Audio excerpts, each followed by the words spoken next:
प्रकृति का मनोहारी दृश्य किसको अच्छा नहीं लगता। प्रकृति रूप जब संवारती है तो ऐसा लगता है डार द्रुम पलना बिछौना नौ पल्लव की। प्रकृति से जुड़ाव मनुष्य को रखना चाहिए। इसी आधार पर केदारनाथ जी अग्रवाल ने एक कविता लिखी है जिसका नाम है चंद्रगहना से लौटती बेल। केदारनाथ अग्रवाल जी का जन्म उत्तर प्रदेश के बांदा जिले के कमासिन गांव में सन 1911 में हुआ। उनकी शिक्षा इलाहाबाद और आगरा विश्वविद्यालय से हुई। केदारनाथ अग्रवाल पेशे से वकील रहे। उनका तत्कालीन साहित्यिक आंदोलन से गहरा जुड़ाव रहा है। सन 2000 में उनका देहांत हो गया। नींद के बादल, युग की गंगा, फूल नहीं रंग बोलते हैं, आग का आईना, पंख और पतवार, हे मेरी तुम मार प्यार की थापें और कहें केदार खरी खरी उनकी प्रमुख काव्य रचनाएं हैं। उन्हें सोवियत लैंड नेहरू पुरस्कार और साहित्यिक अकादमी पुरस्कार से सम्मानित किया गया। केदारनाथ अग्रवाल प्रकृतिवादी धारा के प्रमुख कवि माने जाते हैं। जन सामान्य का संघर्ष और प्रकृति सौंदर्य उनकी कविताओं का मुख्य प्रतिपाद्य है।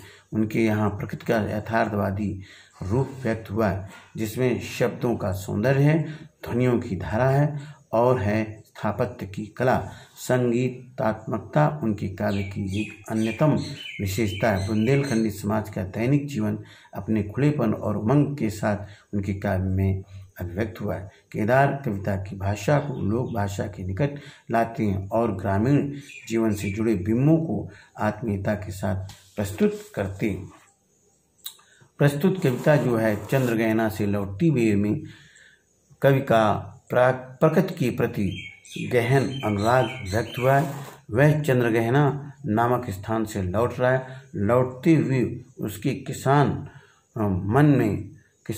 मन को खेत खलिहान एवं उनका प्राकृतिक परिवेश आज सहज आकर्षित कर लेता है। इस कविता में कवि की उस सृजनात्मक कल्पना की अभिव्यक्ति है जो साधारण चीज़ों में भी असाधारण सौंदर्य देखती है और उस सौंदर्य को शहरी विकास की तीव्र गति के बीच भी अपनी संवेदना में सुरक्षित रखना चाहती है। यहाँ प्रकृति और संस्कृति की एक झलक प्रस्तुत हुई है। देख आया चंद्रगहना, देखता हूँ दृश्य अब मैं मेड़ पर इस खेत की बैठा अकेला, एक बीते के बराबर ये हरा ठिंगना चना, बांधे मुरैठा शीश पर छोटे गुलाबी फूल का सजकर खड़ा है, पास ही मिलकर उगी है बीच में अलसी हठीली, देह की पतली कमर की है लचीली, नील फूल को सिर पर चढ़ाकर कह रही है जो छुए ये दूं हृदय का दान उसको, और सरसों की न पूछो हो गई सबसे सयानी, हाथ पीले कर लिए हैं ब्याह मंडप पे पधारी, फाग गाता मास फागुन आ गया है आज जैसे, देखता हूँ मैं स्वयंवर हो रहा प्रकृति का अनुराग अंचल हिल रहा है। इस विजन में दूर व्यापारिक नगर से प्रेम की प्रिय भूमि बुझाऊ अधिक है, पैरों के तले है एक पोखर उठ रही, उसमें लहरियां नील तल में जो उगी हैं घास पूरी ले रही वे भी लहरियां, एक चांदी का बड़ा सा गोल खंबा आंख को चमकाता है, कई पत्थर किनारे पी रहे चुपचाप पानी, प्यास जाने कब बुझेगी, चुप खड़ा बगुला डुबाए टांग जल में, देखते ही मीन चंचल ध्यान निद्रा त्यागता है, चट दबाकर चोंच में नीचे गले की डालता है, एक काले माथ वाली चतुर चिड़िया श्वेत पंखों के झपाटे मार फौरन टूट पड़ती जल भरे जल के हृदय पर, एक उजली चटुल मछली चोंच पीली में दबाकर दूर उड़ती गगन में, और यहीं से भूमि ऊंची जहाँ से रेल की पटरी गई है, ट्रेन का टाइम नहीं है, मैं यहाँ स्वच्छंदू जाना नहीं है, चित्रकूट की अनगढ़ चौड़ी कम ऊंची ऊंची पहाड़ियाँ दूर दिशाओं तक फैली बांझ भूमि पर, इधर उधर रीवा के पेड़ कांटेदार क्रूप खड़े हैं, सुन पड़ता है मीठा मीठा रस टपकता है, सुग्गे का स्वर टें टें टें टें सुन पड़ता है, वनस्थली का हृदय चीरता उठता गिरता सारस का स्वर टिरटों टिरटों, मन होता है उड़ जाऊं मैं, पर फैलाए सारस के संग, जहाँ जुगुल जोड़ी रहती है, हरे खेत में सच्ची प्रेम कहानी सुनने चुप्पे चुप्पे। इस विजन में अधिक है डैश अधिक है। पंक्तियों में नगरीय संस्कृति के प्रति कवि का क्या आक्रोश है, प्रश्नकोश और क्यों। सरसों को सयानी कहकर कवि क्या कहना चाहता है। अलसी के मनोभावों का वर्णन कीजिए। अलसी के हठीले विशेषण का प्रयोग क्यों किया गया है। चांदी का बड़ा सा गोल खम्भा में कवि की किस सूक्ष्म कल्पना का आभास मिलता है। कविता के आधार पर हरी चीनी का सौंदर्य अपने शब्दों में चित्रित कीजिए। कवि ने प्रकृति का मानवीकरण कहाँ कहाँ किया है। कविता में से उन पंक्तियों को ढूंढिए जिनमें निम्नलिखित भाव व्यंजित हो रहा है। और चारों तरफ सूखी और उजाड़ा जमीन है, लेकिन वहाँ भी तोते का मधुर स्वर मन को स्पंदित कर रहा है। गतिविधि एक, और सरसों की न पूछो।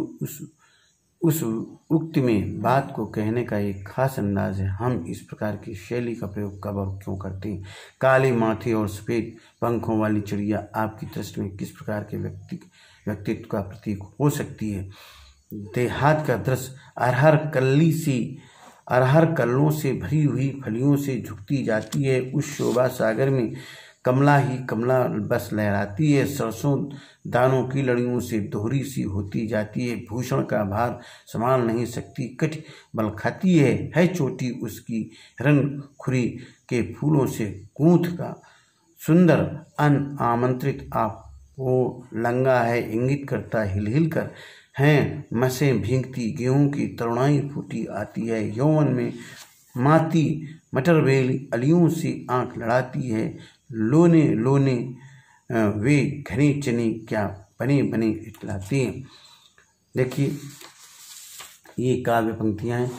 ये हौले हौले होली गागा घुंघरू पर ताल बजाते हैं। जलाशयों की ढालू भीटों पर शोभित तरणशालाएं, जिनमें तय करती कनक वर्ण हो जाग बेल अवि बालाएं हैं। कंद धरा में दाव कोश ऊपर तक्षक बन झूम रहे। अलसी के नील गगन में मधुकर दृग तारों से घूम रहे। मेथी मेथी जो विचर रही तितली, सो सोए में सोई, उसकी सुगंध मादकता में सुध बुध खो देती सब कोई।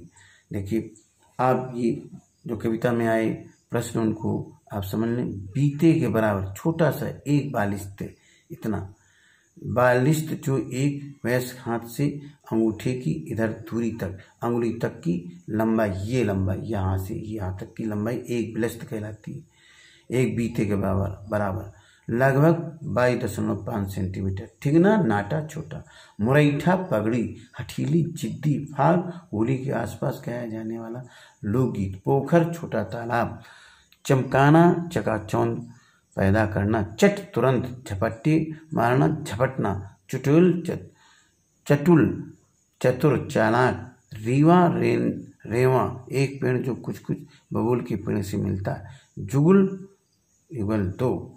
तो आपको आने के लिए बहुत बहुत धन्यवाद। मैं डॉक्टर संतोषीलाल कमल आपको ये कविता प्रकृति से संबंधित मैंने सुनाई। आपके मन में जो प्रकृति के प्रति भाव उत्पन्न हो रहे हैं, एक अपनी 4 पंक्तियों वाली कविता की रचना कीजिए और कक्षा में सुनाइए। बहुत बहुत धन्यवाद। Being with me.